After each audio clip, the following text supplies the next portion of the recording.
오늘 말씀을 가지고 하나님의 나라가 가까이 온 줄 알라, 하나님의 나라가 가까이 온 줄 알라라는 제목으로 함께 말씀을 나누고자 합니다. 여러분, 지금 우리가 이 세상을 살고 있잖아요. 세상을 살면서 여러분, 하나님의 나라가 가까이 온 것 같습니까? 어떠십니까? 하나님의 나라가 가까이 온 것 같습니까? 저기서 대답을 하셨는데 저는 가까이 온 것 같아요. 물론 마태복음 24장에서 말하는 전쟁의 소리가 들리고 또 지진과 기근의 소식이 들리고 그리고 거짓 선지자들이 일어나는 모습들을 볼 때 또 불법이 성하고 또한 사랑이 식어가지는 그런 모습만 보아도 하나님의 나라가 가까이 온 것 같습니다.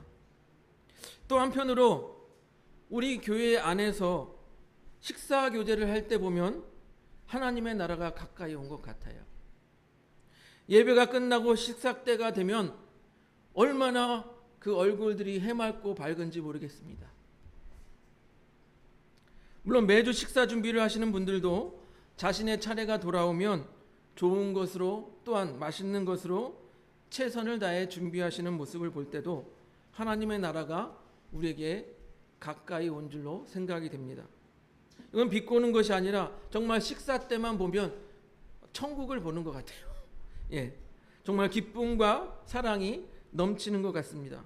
저는 목회자로서 그 모습이 너무나도 보기에 좋습니다. 우리 하나님께서도 그 창조 때 보기에 좋았더라라고 말씀하셨던 것처럼 우리의 모습을 보고 보기에 좋았더라라고 말씀하실 것 같습니다.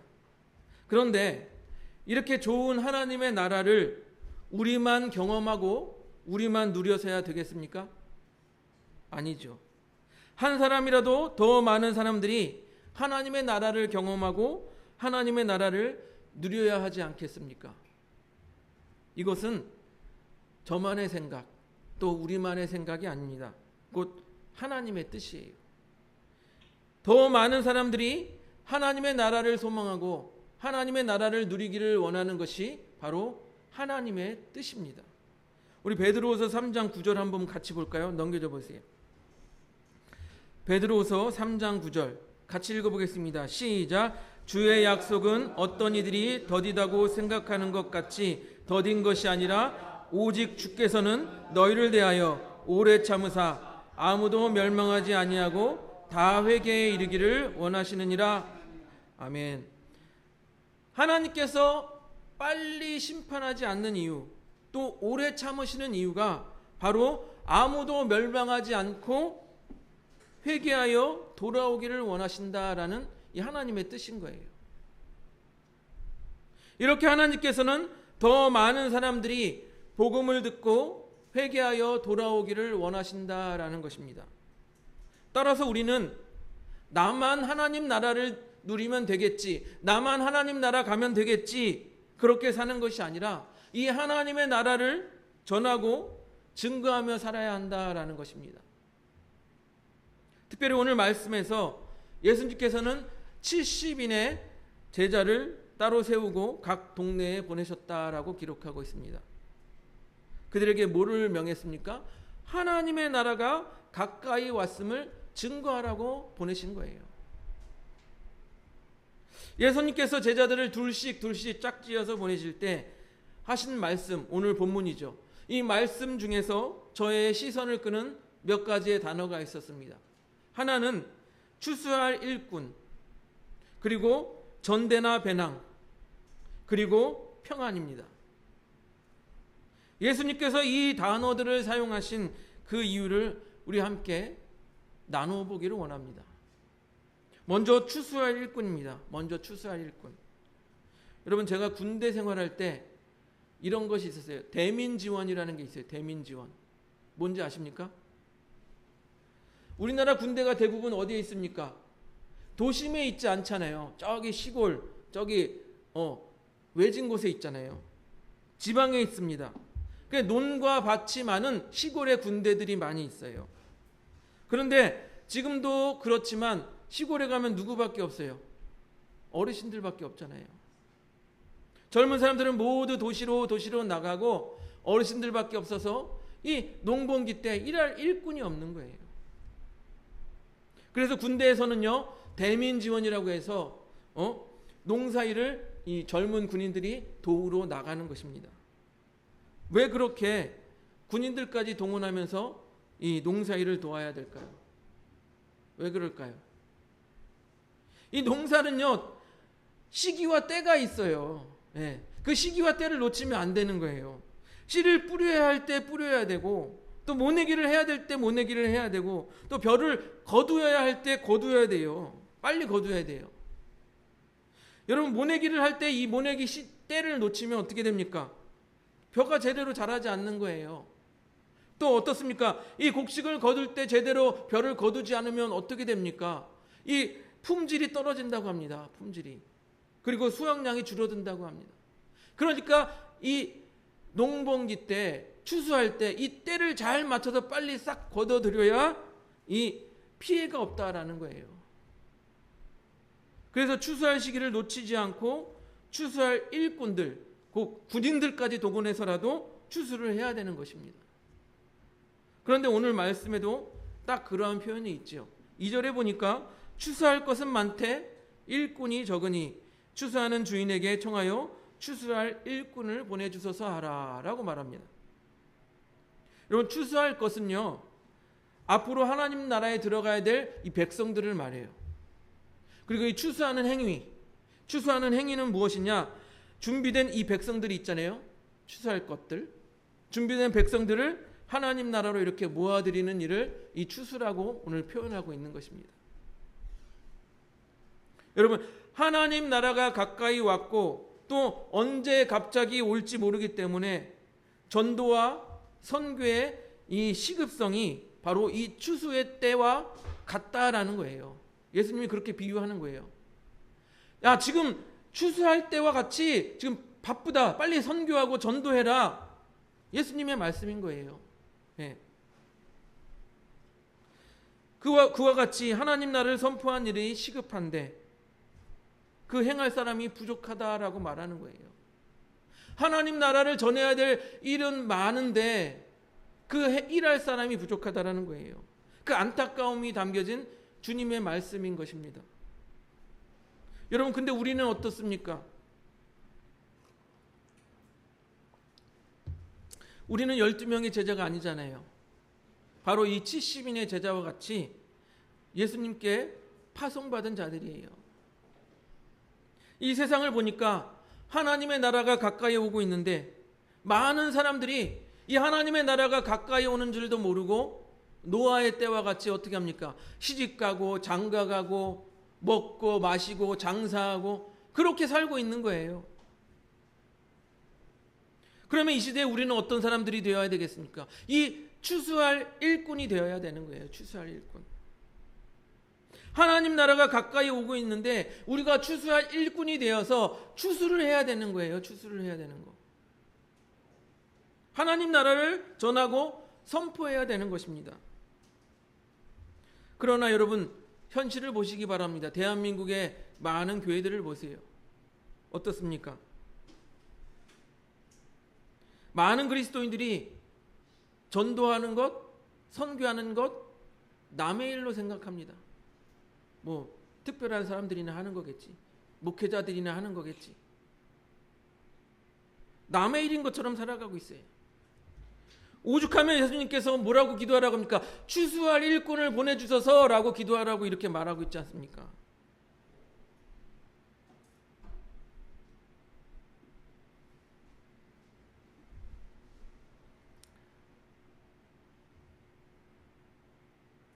여러분, 제가 우리 성도님들이 계신데 하나님 앞에 추수할 일꾼을 보내주셔서 이렇게 기도해야 되겠습니까, 여러분?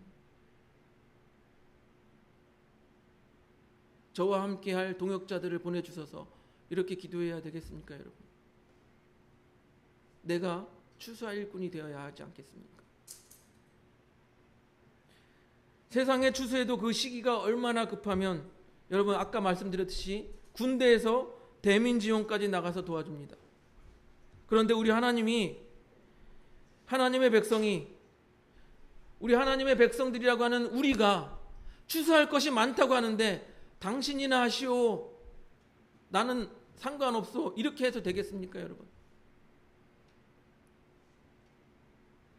예수님께서 추수할 시기가 시급하다고 하는데 나 몰라라 하고 있어야 되겠습니까? 여러분, 때로는 부담스러운 거 알잖아요. 압니다. 여러분, 하지만 이 구원, 전도는 내가 하는 게 아니에요. 하나님께서 하시는 것입니다. 우리는 하나님의 나라를 전하기만 하면 돼요. 전하기만. 그 다음 일은 이 사람이 믿든지 안 믿든지 그 다음 일은 하나님이 하시는 거예요. 우리는 가서 예수 그리스도께서 하신 일, 복음을 전하기만 하면 되는 것입니다. 그것을 받아들이고 받아들이지 않는 것은 그들의 몫이고 또한 구원은 하나님이 하시는 일이라는 것입니다. 그러니 예수님께서 추수할 일꾼이 부족하다고 할 때 여러분 일꾼이 되시기 바랍니다. 추수할 일꾼이 되시기 바라요. 이 추수할 일꾼이 되는 것이 바로 이 추수하는 주인의 주인이 기뻐하는 일이에요. 추수할 것이 많은데 추수할 일꾼이 되는 것이 바로 이 추수하는 주인이 기뻐하는 일 아니겠습니까? 달리 말하면 우리 하나님께서 기뻐하시는 일이라는 거예요. 둘째로 제가 주목한 단어가 전대나 배낭입니다. 본래 말씀은 누가복음 10장 4절에 전대나 배낭이나 신발을 가지지 말며 이렇게 세 가지를 말하고 있어요.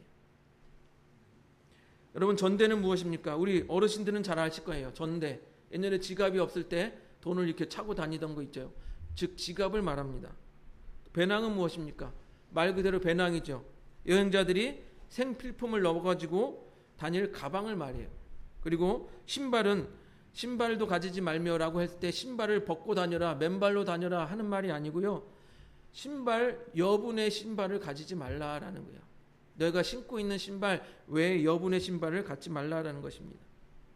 이 말씀과 동일하게 이 비슷한 말씀이 마태복음과 또한 마가복음에도 기록되어 있습니다. 우리 그 중에서 한번 마태복음 10장 9절 10절 한번 볼까요? 넘겨줘 보세요.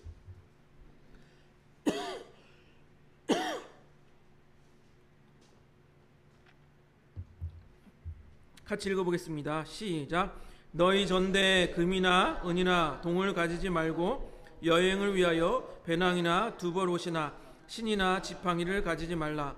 이는 일꾼이 자기의 먹을 것을 받는 것이 마땅함이라. 이 말씀을 읽으면서 믿음이 과하신 분들은 이렇게 말합니다. 복음 전도자가 배낭이나 신발을 가지지 말라고 했으니까 목회자도 그렇게 살아라. 맞습니까? 이 말이 맞습니까? 목회자 아무것도 가지지 말고 그렇게 살아라는 그 말입니까? 그럼 선교사님들도 복음 전도하시는 분들이잖아요. 그럼 선교사님들도 아무것도 가지지 말고 선교지로 가야 됩니까? 돈도 가지지 말고 배낭도 가지지 말고 신발도 가지지 말고 무조건 선교지로 가야 됩니까? 아니잖아요. 그렇게 해석하는 것은요, 이 말씀을 너무 시대에 맞지 않게 과하게 해석하는 거예요. 여러분, 선교사님들이 선교지에서 사용할 돈을 가지고 가야 되잖아요. 또 후원자님들이 보내줄 그 통장을 가지고 가야 되잖아요. 후원자님들이 돈 보내주면 그걸로 선교에 쓰려면 통장을 가지고 가야 되잖아요. 또 여분의 옷이 있어야 가서 열심히 사역하고 또 갈아입고 할 거 아니에요. 그러니까 이 말씀을 너무 과하게 해석하면 안 된다라는 거예요. 우리가 후원하는 말라위 선교사님 있지 않습니까? 예? 돈 안 가지고 가면 그 우물, 우리가 보았던 그 우물 누가 파줘요? 누가 파주냐고요? 예? 그러니까 이 말씀을 너무 지나치게 과하게 해석하면 안 되는 거예요. 이 말씀은 어떻게 해석돼야 되냐? 곧 이렇게 해석돼야 됩니다. 전대를 가지지 말라는 것은 지갑을 가지지 말라는 뜻으로 돈을 아예 가지지 말라는 것이 아니라 돈을 의지하지 말라는 거예요. 돈을 의지하지 말라. 무슨 말씀인지 아세요? 부자가 나쁜 것이 아니고 돈을 사랑하는 것이 나쁜 거예요. 네. 또 두 번째로 배낭을 가지지 말라는 것은 여행자들이 배낭에 필요한 그 생활, 여행자들 어떻습니까? 자기가 여행 다닐 때 필요한 생활 필수품을 배낭에 넣고 다녀야 되잖아요. 예. 그런데 배낭을 가지지 말라라고 하시는 말씀은 무엇이냐? 우리가 사역을 함에 있어서 생활에 필요한 기본적인 것들도 하나님이 공급해 주시는 것을 잊지 말아라. 잊지 말아라. 그 의미인 것입니다. 마지막으로 신발의 여분을 가지지 말라. 이것은 무엇입니까? 맨발로 다녀라 그 말이 아니라 신발이 지금 신고 다녀요. 그런데 여분의 신발을 한다는 것은 어떻게 보면 욕심인 거예요. 욕심. 지금 당장 필요하지 않은 것에 대한 이 소유 욕심을 버려라라는 거예요. 소유 욕심을 버려라. 어떤 사람들은 자기가 막 이거 필요한데 요만큼 필요한데도 더 많이 욕심 부리고 더 많이 욕심 부리고 그렇게 하지 말라라는 거예요.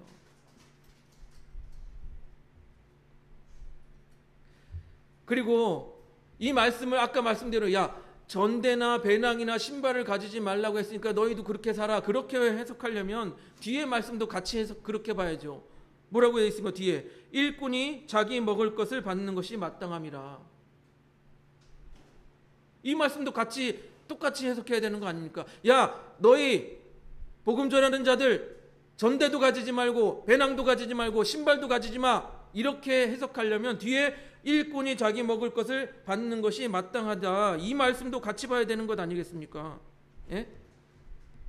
이 말이 무엇이에요? 일꾼이 자기 먹는 것을 받는 것이 마땅하다. 이 말은 뭐예요? 교회가 이 복음 전도자, 사역자에 대한 생활에 필요한 것을 공급해라. 그 말이에요. 오늘 본문 누가복음 10장 7절에도 똑같이 있습니까? 넘겨주세요. 10장 7절 같이 보겠습니다. 시작. 그 집에 유하여 주는 것을 먹고 마시라. 일꾼이 그 싹을 받는 것이 마땅하니라. 이 집에서 저 집으로 옮기지 말라. 뭐라고 말합니까? 그 집에 유하고 주는 것을 먹고 마셔라. 일꾼이 그 싹을 받는 것이 마땅하다라고 말하고 있지 않습니까?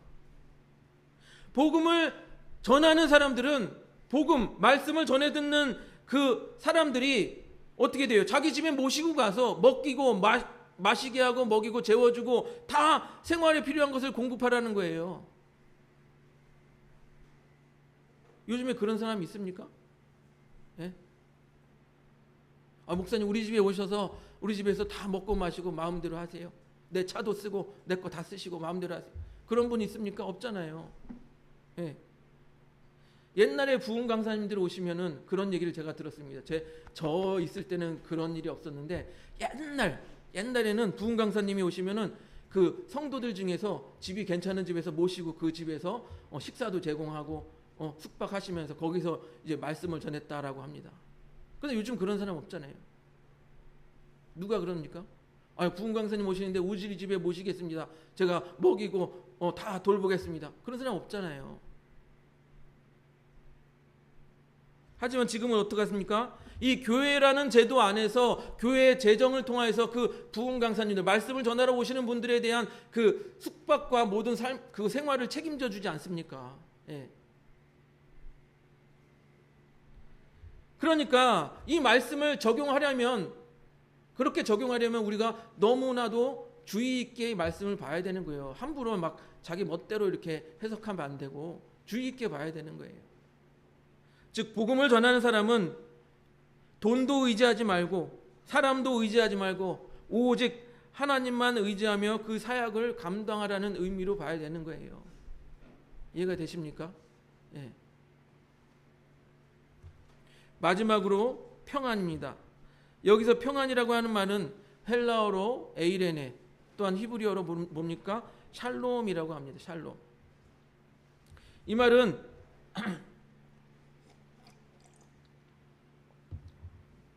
구약에서 히브리인들이 서로의 안부를 물을 때, 우리 안녕하십니까? 이런 것처럼 안부를 물을 때, 또한 사람을 만났을 때, 또한 헤어질 때 그렇게 말했다고 합니다. 평안, 샬롬 이렇게 말했다고 합니다. 하지만 오늘 본문에서 말하는 이 평안은요, 단순히 인사말이 아니에요. 예수님께서 제자들을 보내시며 뭐라고 말했습니까? 이 집이 평안할지어다 라고 하라고 그랬죠. 집에 들어가면. 그건 단순히 평안을 빚는 것이 아니라 하나님 나라의 도래, 하나님 나라가 왔음을 의미하는 차원의 평안이라는 거예요. 이해가 되세요? 하나님 나라의 도래. 여러분, 하나님 나라는 어떤 곳이냐면 완전한 평안이 임하는 곳이에요. 완전한 평안이 임하는 곳. 우리 한번 보겠습니다. 누가복음 10장 9절. 누가복음 10장 9절 넘겨줘 보세요. 누가복음 10장 9절 우리 같이 읽어보겠습니다. 시작. 거기 있는 병자들을 고치시고 또 말하기를 하나님의 나라가 너에게 가까이 왔다 하라. 여러분, 복음 전도자가 가서 거기에 있는 병자를 고쳐줬어요. 그리고 뭐라고 말합니까? 하나님의 나라가 너에게 가까이 왔다. 이 말은 뭡니까? 예? 병들었던 몸이 완전히 회복되는 것은 곧 하나님 나라의 특징이라는 거예요. 이해가 되세요? 하나님 나라에는 병자가 없어요. 온전히 회복되는 거예요. 그래서 예수님께서도 병자에게 야, 네 몸이 나았다. 야, 너 병 나았어. 이렇게 말씀하시는 게 아니라 예수님께서도 뭐라고 하냐? 내 죄가 사함 받았느니라. 아니면 내가 구원을 받았느니라 라고 이렇게 말씀하시는 거예요. 육신의 회복, 온전한 회복은 곧 하나님 나라의 특징인 거예요. 무엇입니까? 하나님께서 하나님 나라 백성들을 하나님이 처음 창조하였던 그 아름다운 모습대로 회복시켜 주시는 거예요. 이해가 되세요?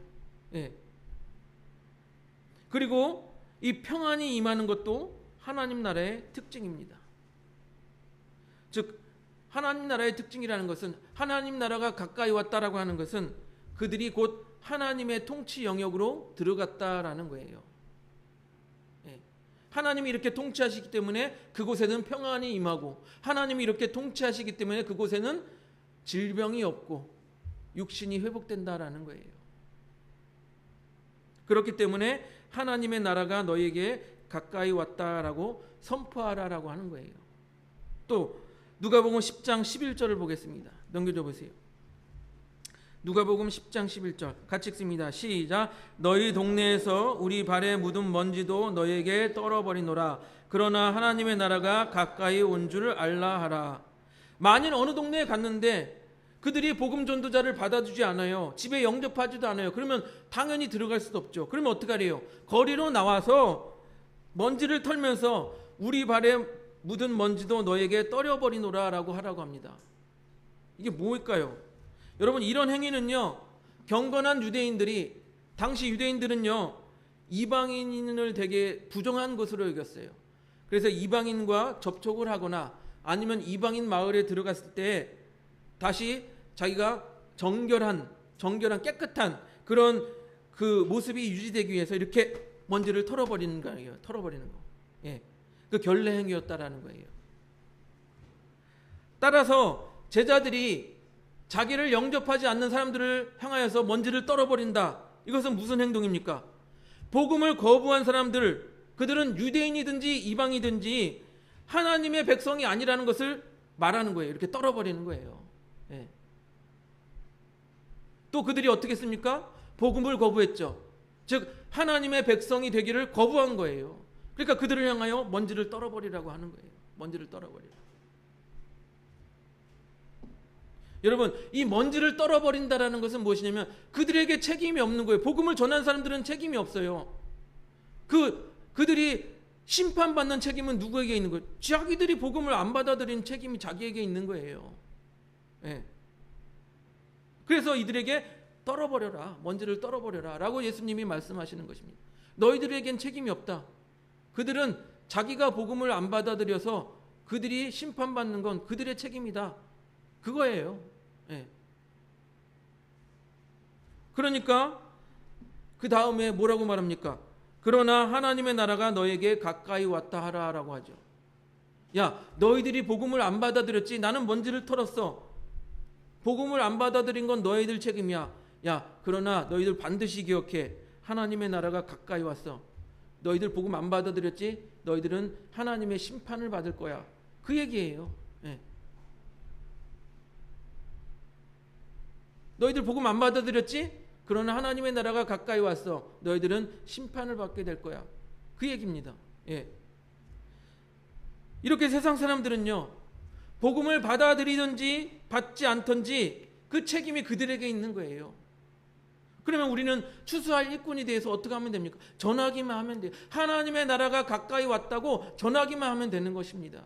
그 후의 책임은 우리에게 없어요. 예. 사랑하는 성도 여러분, 우리는요, 오늘의 말씀과는 다르게 하나님의 나라가 아직도 가까이 온 것 같지 않아요. 아직도 멀게만 느껴져요. 그렇기 때문에 우리는 어떻게 살아갑니까? 아직도 먹고 마시는 일에 바쁘고 아직도 세상 일에 바쁩니다. 하지만 예수님께서 뭐라고 말씀하시고, 지금은 추수 때다, 지금 시급하다, 빨리 복음을 전해라, 빨리 전도해라 라고 말하고 있는 거예요. 그 추수 때를 놓치면 안 된다라고 말씀하시는 것입니다. 그리고 하나님의 나라가 가까이 왔다라고 말하는 거예요. 하나님의 나라가 가까이 왔기 때문에 추수할 일꾼이 필요하고 또한 우리를 추수할 일꾼으로 부르신다라는 것입니다. 여러분, 우리가 이 추수할 일꾼으로 나아가기 위해서 무엇이 필요해요? 이 주님과 같이 이 때가 추수 때와 같이 시급하다라는 그 긴박성이 우리가 있어야 돼요. 지금 긴박성이 없으니까 노아 때와 같이 먹고 마시고 장가가고 시집가고 거기에 정신이 팔려 있잖아요. 그 긴박성이 없어요. 하나님의 나라가 가까이 왔다라는 긴박성이 없으니까 추수를 하든 말든 나와 무슨 상관이, 그렇게 살아가는 거예요. 예수님은 이러한 우리의 모습들을 너무 잘 알고 계시기 때문에 오늘 우리가 읽었던 이 말씀, 본문 누가복음 10장 1절에서 11절 바로 앞에 이렇게 말씀하십니다. 누가복음 9장 59절 넘겨줘 보세요. 같이 읽어보겠습니다. 시작. 또 다른 사람에게 나를 따르라 하니 그가 이르되 나로 먼저 가서 내 아버지를 장사하게 허락하옵소서. 예수님이 지금 시급하다, 추수할 일꾼이 되어라 라고 했더니 예수님 저 아버지 장사 좀 지내고 오겠습니다, 그러는 거예요. 예수님이 그 사람에게 뭐라고 말합니까? 다음 절 9장 60절 넘겨줘 보세요. 같이 읽어보겠습니다. 시작. 이르시되 죽은 자들로 자기 죽은 자들을 장사하게 하고 너는 가서 하나님의 나라를 전파하라. 죽은 자는 죽은 자가 가서 전파. 죽은 사람은 구원받지 않는 영적으로 죽은 사람들이 가서 증거하게 하고 너는 살았으니까 가서 하나님의 나라를 증거해라, 그 말이에요. 예. 또 다른 사람은 예수님의 부르심에 대해서 이렇게 말합니다. 누가복음 9장 61절 넘겨주세요. 같이 읽어보겠습니다. 시작. 또 다른 사람이 이르되 주여 내가 주를 따르겠나이다마는 나로 먼저 내 가족을 작별하게 하소서. 예수님이 빨리 추수할 일꾼이 되어야 돼, 시급해 그랬는데 예수님 저는 가족들과 좀 작별 인사 좀 하고 올게요, 이러는 거예요. 그랬더니 예수님께서 하나님의 나라가 지금 이렇게 금박하게 오고 있는데 너는 뭔 소리 하는 거냐? 지금 세상에 매여 있는 우리들을 향하여 이렇게 말씀하십니다. 누가복음 9장 62절 넘겨줘 보세요. 같이 읽어보겠습니다. 시작. 예수께서 이르시되 손에 쟁기를 잡고 뒤를 돌아보는 자는 하나님의 나라에 합당하지 아니하니라. 예. 지금 추수 때가 가까이 왔는데 하나님의 나라를 빨리 시급하게 전해야 되는데 지금 너 세상 일에 지금 이게 손 거기에 빠져 있어도 되겠느냐? 그게 예수님의 말씀이에요. 우리는 그 긴박함을 모르고, 예수님은 긴박하다고 하는데 우리는 그 긴박함을 모르고 손에 쟁기를 들고 주님 저는 내일 좀 하고 올게요, 그러고 있는 거예요. 여러분, 소돔과 고모라가 멸망할 때 그 아쉬워서 저기는 좋은 게 많았는데 내 보석, 내 원피스 뒤돌아봤던 그 롯의 아내가 어떻게 됐습니까? 소금 기둥이 됐잖아요. 뒤돌아봤던 그 아내가 소금 기둥이 됐어요. 그 긴박함을 알고 있다면 우리는 어떻게 해서든지 추수한 일꾼이 되어서 하나님의 나라가 가까이 오고 있습니다 라고 증거하고 다녀야 되는 거예요. 그런데 부담스럽죠. 좀 낯간지럽고 창피하기도 하고. 여러분, 그렇게 생각하지 않기를 바랍니다. 복음을 받아들이지 않는 사람은 그 사람에게 책임이 있는 거예요. 우리는 증거하면 돼요. 예. 그 사람이 믿든지 안 믿든지 그거는 그 사람이 책임지는 거예요. 우리는 증거하면 됩니다.